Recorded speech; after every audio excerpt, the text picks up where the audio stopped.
Hi, welcome. This is Liz Ravlin, and this is week one of Leadership and Organization Behavior for our Engineering Management program.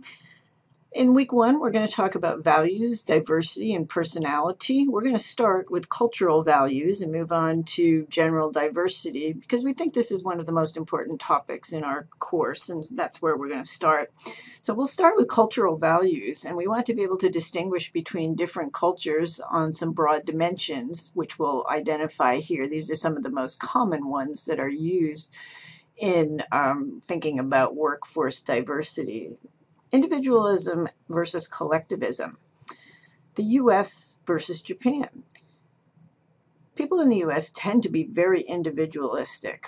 That means that they believe in personal accountability, they're confrontive, and they have competition with one another. And they're fine with that. Collectivists, such as the Japanese, are not so fine with that. They prefer shared responsibility, moral obligation, harmony, and consensus. And I'm sure you can imagine right from the beginning that there might be some real significant differences in terms of how we might manage people who have those different values. A second dimension, uncertainty avoidance, is the degree to which we're willing to take risk. With how much change and uncertainty can we tolerate? Some of this often has to do with the history of a company in terms of the economic climate and the munificence of the environment. So the US is quite willing to take risks, tolerate uncertainty, because typically when we take a risk, it often pays off, and the downside is not that bad. In poorer countries, or where change is difficult, say Mexico, for example, which is the flag represented there, it's harder to take risks because you really have to depend on the infrastructure and the family system in which you're embedded in order to make sure that you're okay financially. Taking risks is not a good way to make sure that those ties are maintained. A third dimension is power distance, the degree to which we accept status differences. People who have high power distance believe that different capabilities lead to different outcomes and that that's perfectly appropriate. And the differences in people are going to generate different levels of wealth, different levels of status, and so on. Once again, we've used the Japanese as a high power distant culture. They have many different ways of maintaining the status hierarchy, and it's very important for them, in part to reduce the uncertainty that they don't tolerate very well. And I've contrasted that with Australia. We see here the kangaroo hopping along. Australians tend to be very egalitarian. In fact, if you get into a cab by yourself in Australia, you're really expected to sit in the front seat next to the driver, because if you sit in the back, that's an implication that he or she is not as valued as you are. So very egalitarian, very low in power distance in Australia. Achievement versus nurturing is often called masculinity versus femininity, but there's some reasons why we probably prefer not to use that terminology. Achievement infers assertiveness, performance, achievement as key behaviors and values versus quality of life and warm relationships, which would be more representative of this nurturing style, making sure that everybody is comfortable and harmonious and happy. Here we've used the US as the achievement-oriented culture versus Sweden, which is a very quality of life-oriented culture.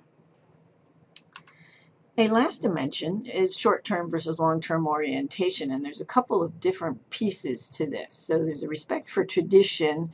That is, we're going to make sure that our traditions are respected over time, that we keep our treasured history, and we don't bulldoze our treasured buildings to put up parking lots. So here's my examples, the US versus the Middle East. So short-term orientation tends to focus on immediate consumption. If we want something, we're going to get it no matter what the cost. We don't really care about what was useful or interesting in the past or our historical traditions. We don't care about them nearly as much as a place like the Middle East, where it's very important to respect tradition, that we think more about the future, and the future in part being the reference to the afterlife. The picture of the mosque there is not by accident, right? This is a building that we would cherish, and we're not going to just tear it down because it might be useful to put up a parking lot there.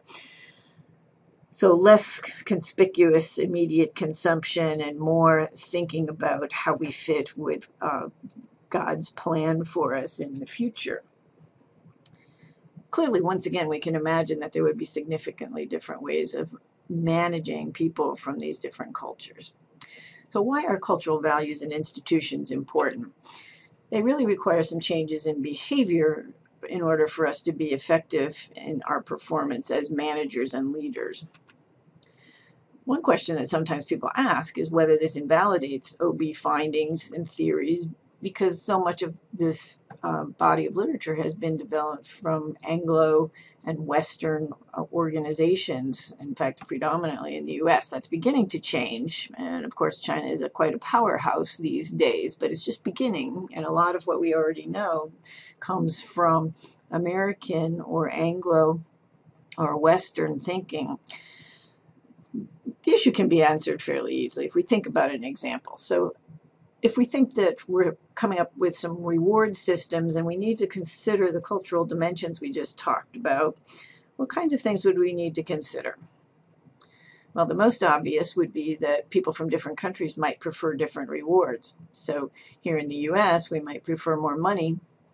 In Australia, we might prefer more leisure time. So we might need to think about changing what we reward people with based on their cultural background.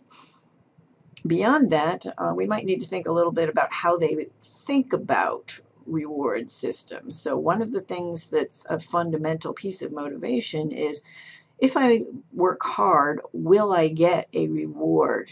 Do I believe that? What's the probability that if I work hard, I will get a reward? That's a perception. For some people, particularly in the US again, we have a very strong sense of self-causality. That is, we are able to make things change. That means that we believe that if we work hard, we will get rewarded for that. In some other places, fate plays a much larger role in their thinking. So, for example, in the Middle East, I might be thinking, well, I may work really hard, but it really is up to my fate or God as to whether I am going to be rewarded or not. It doesn't mean that the person in the Middle East doesn't believe in rewards, or that if they work, there will be outcomes. They're still going home and putting dinner on the table, right? Because they expect that to result in something that they desire. But those numbers may be lower. So, for example, an American might have a high probability that hard work will lead to reward, and a Middle Easterner a lower value for that. So now that we know something about these different value types, we need to think a little bit about stereotypes in international management, because we just gave a whole list of them.